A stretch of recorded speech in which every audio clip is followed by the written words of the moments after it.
Asithandazele egameni likaJesu. Siyabonga uNkulunkulu wethu. Siyabonga uNkulunkulu ongcwele. Siyabonga wewe undlela hlatshwayo. Bayethe uNkulunkulu waphezulu. Bayethe Nkosi yaseSalem. Bayethe wewe uNkulunkulu ongcwele. Bayethe wewe uNkulunkulu lamandla. Konke uyinkosi enkazimulo uNkulunkulu omile kuze maphakade babona amandla nezinceke yakho Nkosi phakama weNkulunkulu wethu omile njalo phakama webabona amandla angasole sisikhathi imanayo uNkulunkulu wethu ogcwele bemathe mfihle kuvele wena njengalokho wabethena loJesu eqotshwe zobula masinyane amen.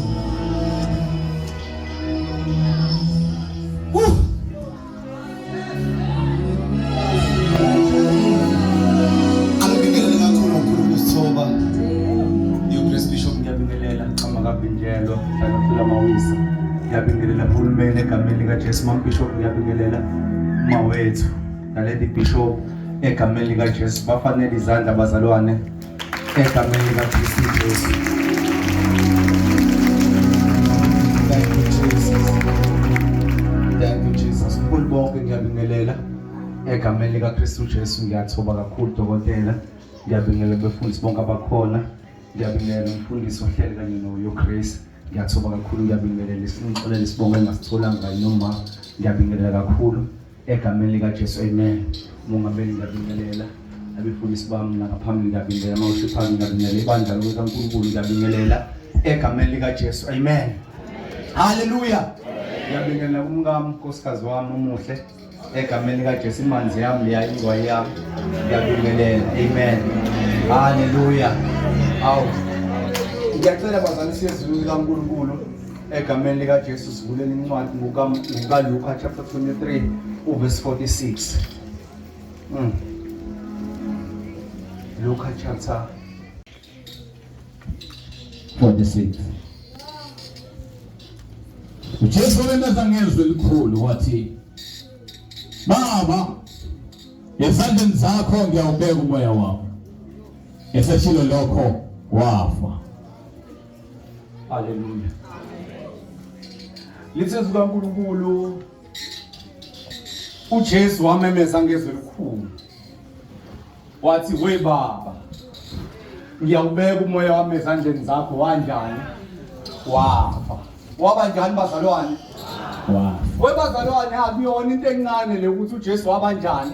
Wafa. Ningakhohlwa bazalwane ukuthi ekufeni kaJesu uJesu wabonakala phakathi kwabantu abafica nje beyidobela beright, beyikhulekele bedoba, wasethi madoda lalelani la, lento ekade niyenza ngiyayazi beniphila ngayo kodwa ngeke niyeke ningilandele.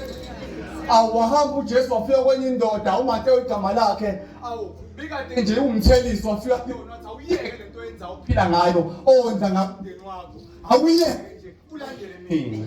Waphinda wafika nakabanye wathi madoda ngeke ningilandele, kodwa yena uJesu useyajika futhi yena useyafa la.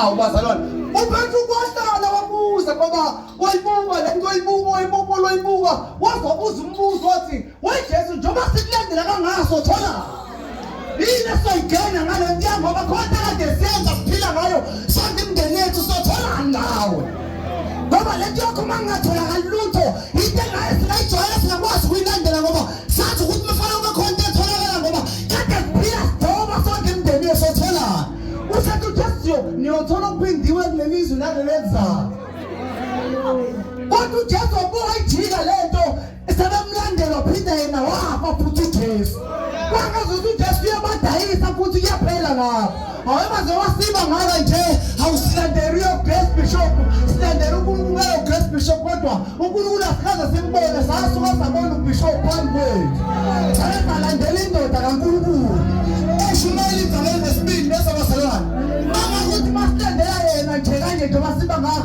kanti yena ubabhizi emahhotela yini indaba leyo awu yini lesilandelayo uma ezobona ubhizi futhi emahhotela isho lento esilandelayo ayikho right yini Africa petrol ukuthi abakade bamlandele watholakala esekwesinye isimo esefile yo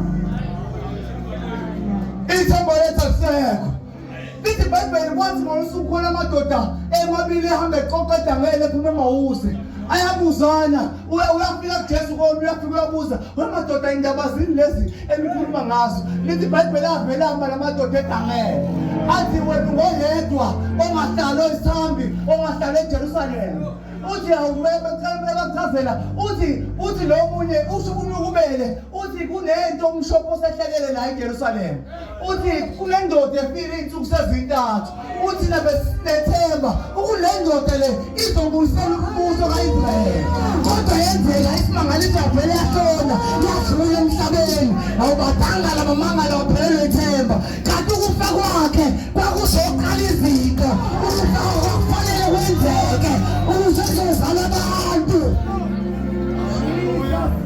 kwamele uJesu afe kwamele uJesu ashawe kwamele abulawe kwamele ahlatshwe njengemvu ukuze kuzotholakala igazi afe sizokwazi ukubuyisana noNkulunkulu ngegazi lakhe Jesus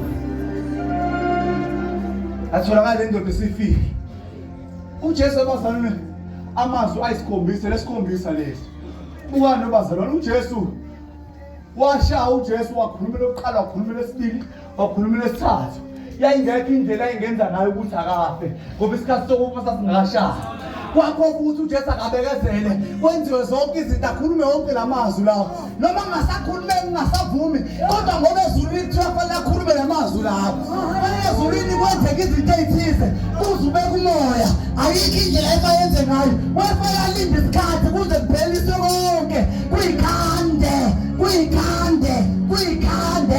fa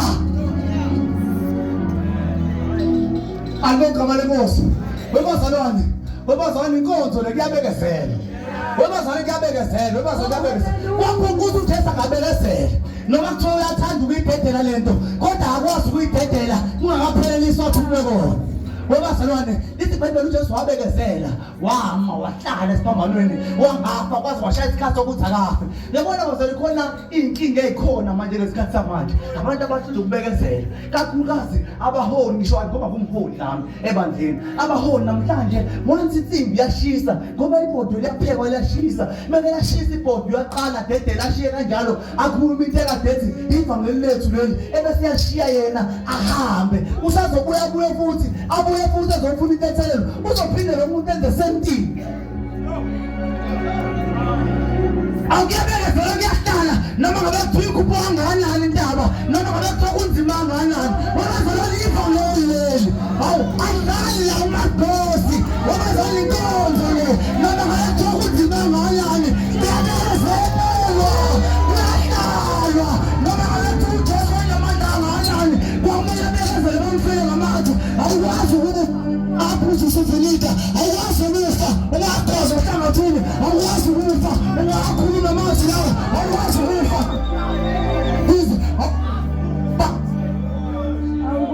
awukwazi ukufa ngoba kuyabekezela abazali abakwazi ukubekezela lutho. Wemazalwane ivangeli ayishintsha ukuthi wena unalutho. Ivangeli ayishintsha ukuthi awunazo, ukuthi awunayo imali, akushintshwa ivangeli lonke. Lezi mazalwane, ivangeli nje. Noma ngabe kuthiwa uyahlushwa, kuyabekezelwa kwakhe umuntu. Bese bengayisikholwa uyena. That's why the Bible ofuna yena athi phambana. Ngoba wakwenza nakwazi ukusebenzisa into yamhlulu. Akwazi ukuthwala isinto yamhlulu. Uma yena akwazi ukubekezela isho lento sothwala isiphambano, zamukela yena kanye nenhlupho.